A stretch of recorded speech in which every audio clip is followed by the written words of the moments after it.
Welcome to Conversation Pace. I'm your host, Coach Nicole Rodriguez. Today's guest is a six-time NCAA All-American runner who took first place at the 2019 USA Track and Field 15K Championship race. She was born and raised in New Jersey and is now a professional runner. Erika Kemp's personal bests include 4:17.84 for the mile and 15:45 for the 5K. Sit back and relax, and let me bring you up to speed at Conversation Pace. Hi, Erika. Hi. How have you been? I've been good. I know that your training, like your whole year has been thrown off track, literally thrown off track. But before we get into your career and your aspirations to make it to the Olympics, which is so exciting, I want to go back in time and talk about how you first discovered that passion you have for running. Yeah, so I was kind of late to the game, I suppose, especially for being at the level that I am. I didn't start running very seriously or very competitively until college, which seems a little late for most people. But I was a soccer player my whole life growing up, and my freshman soccer coach happened to be the track coach, and he saw me running at preseason and begged me to come out for the team. I was stubborn and skipped half of indoor season that year, and then he begged me, like, there's a couple meets left, just come on out. And they just put me in all the different events and tried to see what stick, and I made a lot of new friends and found a whole new sport I had never thought about. And from there, I just got better and better and found my way into a great program. And the more people I met in the sport, the more I learned about the running community, the more I just kind of fell in love with it. Okay. So in high school, did you know what event you preferred early on when you was it indoor, was it cross country? So I had no idea. I never did cross country any of my 4 years of high school. I did do it all 4 years of college. We just started with the 200. My coaches brought me a pair of boys spikes that were 2 sizes too big because I didn't own a pair of spikes, and they signed me up for the 200, and it was fine but not impressive. And from there, they just put me in a longer event every single weekend until I started to place higher. What is your coach's name? Well, your high school coach. Go ahead and shout him out. My soccer coach that got me into track would be Mike Churjak. And then my distance specific coach who really got me where I needed to be to get into a good program in college was Jeff Saranen. Fantastic.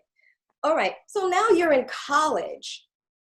At what point in your college running career did you say, hey, maybe I could do this as a professional? At what point did you think you could become pro?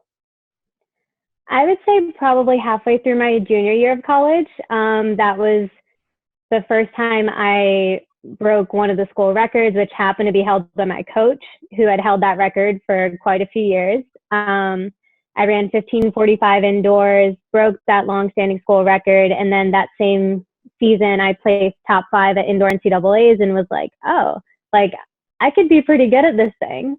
So that was probably like the moment. So when I was finishing up my time in school, the current coach of the program that I'm with now reached out to me and they were interested. They had me take a visit. It was a lot like going on a college visit. They flew me up to Boston, introduced me to some of the higher ups in the club and the coach, and showed me what a day in the life would be for a professional with this team. And it all kind of fell into place. So you're kind of moving around now. So you went from New Jersey to North Carolina. Yep. And now you're in Boston. So which city do you prefer living in? I'm really loving Boston right now. I think everywhere I've been was good for that point in my life. It's really hard to beat Raleigh. It's right in central North Carolina. I moved down there for college because they don't really have winter, so it's beautiful all year round. and you have the beach 2 hours away, the mountains 3 hours away, which you do get a lot of that up here too in Boston, which is really nice. I met you during the virtual National Black Marathoners Association meet and greet. So you were supposed to be at the meet and greet in Boston, right? Yeah. Now, were you also going to run the 5K? Yes. So I did run the 5K. Yep. It's Saturday. It kicks off the racing events for marathon weekend. I had competed in it last year in 2019, and it was so fun and such a great way to start the weekend. So it was kind of sad to miss out on that this year. So do you hang around and watch the marathoners? Oh, yeah. I mean, the best part about the Boston Marathon is it's on Monday. So we get to race Saturday, long run Sunday, and then Monday morning's all about watching the marathon. And you also ran the 5K in New York before the New York City Marathon. What was your experience like for that? So the first time I ran it in 2018 was the first time running in my new uniform with my new club. I had just moved up to Boston a couple months before. I got invited down to compete in it because it was the US 5K Road Championships, and I had no idea what to expect. I grew up in New Jersey. I love the city. I love Central Park, but it was so surreal to run down Fifth Avenue and have no one there. I mean, there were like spectators, but it was so strange just running down Fifth Avenue and into the park, like, and you have the whole road to yourself. But it was so fun. Okay, now in 2019, you came first place in a 15K. Can you talk about that? Yeah, so March 2019, I took a chance, and the weather had been really bad in Boston. And my coach and I sat down and we were like, okay, you can go race this 15K in Florida, or you can stay home in Boston and do like a 10-mile tempo by yourself. And it was like, okay, well, of course I'm going to choose like a sunny race down in Florida because 15K is about 9.5 miles or so. And I didn't really realize it was a US championship until I got there and we had all the technical meetings. And I ran into a couple old friends from college who told me about the race, told me watch my footing on the bridge, but I had never seen the course before. I had never raced anything longer than a 10K before, so I had no idea what to expect. But the people of Jacksonville were out. I mean, you run through so many neighborhoods and everybody was on their lawn cheering for you. So even though it was like the single longest thing I've ever done, it was so much fun the whole way. So you had no idea that you would place during this race, and you came in first. Yeah, I mean, I got maybe to 10K. My coach and I were like, be conservative. I mean, give yourself a shot. You have no idea who's going to be there, and you also have no idea how you're going to do. So just run with the lead pack. So I did for the first 10K, and then another woman went ahead and made a move, and I felt great. And I was like kind of surprised, and I like remember being like, okay, like you're not tired, like you should cover that move. So I covered the move, and then all of a sudden, with a mile to go, there was only two of us. And I was like, oh my goodness, like I should keep going. And well, congratulations on that race. I saw the footage. It was exciting. Thank you. So you have a really strong kick there. So when do you start picking up a mile to the finish? Like where's that strategy? Where's your mind? I want to get in there. Yeah, so I think like deciding when to kick is almost as important as the actual kick itself. It has a lot to do, for me at least, like reading off of your competition. Like you can tell when you're running next to someone by their form, by their breathing, like when it's starting to get really hard for them, which same goes for you. But at least in that race for me, there's a really big hill right before you go into the final mile. And I could sense on the hill that she was kind of fading a little bit, and that her knee drive was kind of like slowing down. She wasn't picking her legs up as much. And for me, I was like, okay, this is my chance. If I push a little harder right now, I can put some space between us, and I think I'll be good.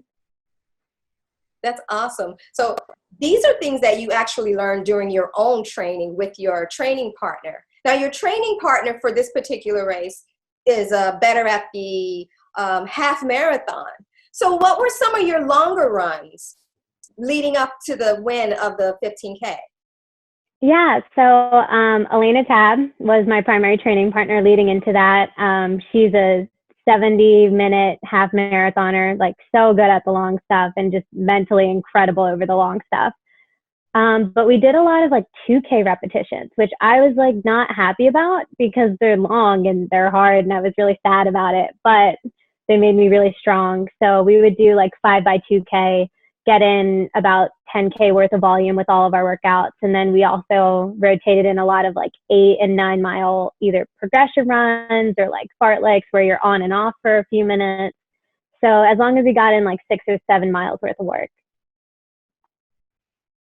And which event would you like to master?